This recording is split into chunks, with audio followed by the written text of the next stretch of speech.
উজানের ঢল ও টানা বৃষ্টিতে উত্তরাঞ্চলের বিভিন্ন জেলাতেও পানি বাড়ছে। এরই মধ্যে বিপদসীমার উপরে বইছে তিস্তা, যমুনা, ব্রহ্মপুত্র সহ বিভিন্ন নদ নদীর পানি। এতে প্রতিদিন প্লাবিত হচ্ছে নতুন নতুন এলাকা। কুড়িগ্রামে ৩৫টি ইউনিয়নে পানি বন্দী আছে ২ লাখের বেশি মানুষ। পানিতে তলিয়ে গেছে ৫,০০০ হেক্টর ফসলি জমি। লালমনিরহাটের সবগুলো নদীর পানি বিপদ সীমার উপর দিয়ে প্রবাহিত হচ্ছে। এতে সদর, পাটগ্রাম, কালীগঞ্জ, আদিতমারিতে ১০,০০০ মানুষ পানিবন্দী হয়ে পড়েছে। সিরাজগঞ্জে যমুনা নদীর পানি বাড়তে থাকায় সার্বিক বন্যা পরিস্থিতির অবনতি হচ্ছে। সঙ্গে শাহজাদপুর ও চৌহালিতে তীব্র নদী ভাঙনে বিলীন হয়েছে ১৫টি বসতভিটা সহ ফসলি জমি। টাঙ্গাইল সদর, কালিহাতী ও ভূঁইয়াপুরে নিম্নাঞ্চলের ঘর বাড়ি, রাস্তাঘাট পানিতে তলিয়ে গেছে।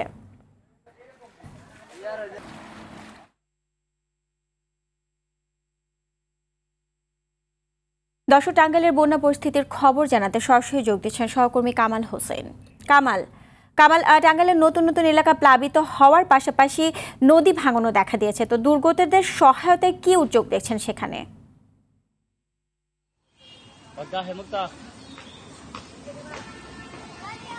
জি সুজানা, আমি প্রথমে একটি তথ্য দিয়ে শুরু করতে চাই যে টাঙ্গাইলের যমুনা নদীর পানি কিন্তু গেল ২৪ ঘন্টায় ২০ সেন্টিমিটার বৃদ্ধি পেয়ে বিপদসীমার ৩২ সেন্টিমিটার উপর দিয়ে প্রবাহিত হচ্ছে। এছাড়াও জিনাই, ধলেশ্বরী নদীর পানিও কিন্তু বিপদসীমার উপরে রয়েছে। এতে করে বোঝা যাচ্ছে যে টাঙ্গাইলের বন্যা পরিস্থিতি কিন্তু ক্রমেই অবনতি দিয়ে যাচ্ছে।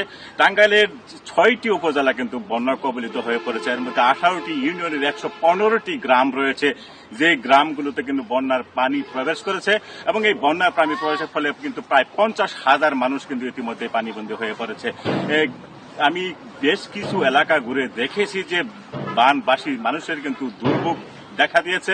আমি গতকাল কিন্তু কালিহাতী এবং বাঁশখাইল উপজেলার ২টি বাঁধ ভেঙে গেছে এবং বাঁধ ভেঙে যাওয়ার ফলে কালিহাতীর সেই ১০টি গ্রাম এবং বাঁশখাইল উপজেলার নতুন ৭টি গ্রাম কিন্তু বন্যা কবলিত হয়ে পড়েছে। এইসব এলাকার লোকজন কিন্তু অনেকটাই মানবেতর জীবনযাপন করছে। রাস্তাঘাট তলিয়ে যাওয়ায় কিন্তু যাতায়াতে মানুষের ব্যাপক কষ্ট পোহাতে হচ্ছে। আরেকটি তথ্য দিয়ে রাখি যে বন্যার ফলে যেসব নিচু এলাকা রয়েছে, পাট, আউশদের এবং তিল কিন্তু পানির নিচে চলে গেছে। আমি কৃষি সম্প্রসারণ অধিদপ্তরের সাথে কথা বলেছি, তিনি যেটি জানিয়েছেন যে টাঙ্গাইলে ৫,০০০ হেক্টর আউশ, পাট, তিল, অন্যান্য ফসল কিন্তু পানির নিচে চলে গেছে। আপনি খবরে যেটি জানিয়েছিলেন যে টাঙ্গাইলে নদী ভাঙ্গন কিন্তু এখনো অব্যাহত রয়েছে। ভূঁইয়াপুরের চিতুলিয়াপাড়া এবং ভালকুটিয়া, টাঙ্গাইল সদর এবং কালিহাতী উপজেলার বেশ কিছু এলাকা কিন্তু এখনো ভাঙ্গন চলছে।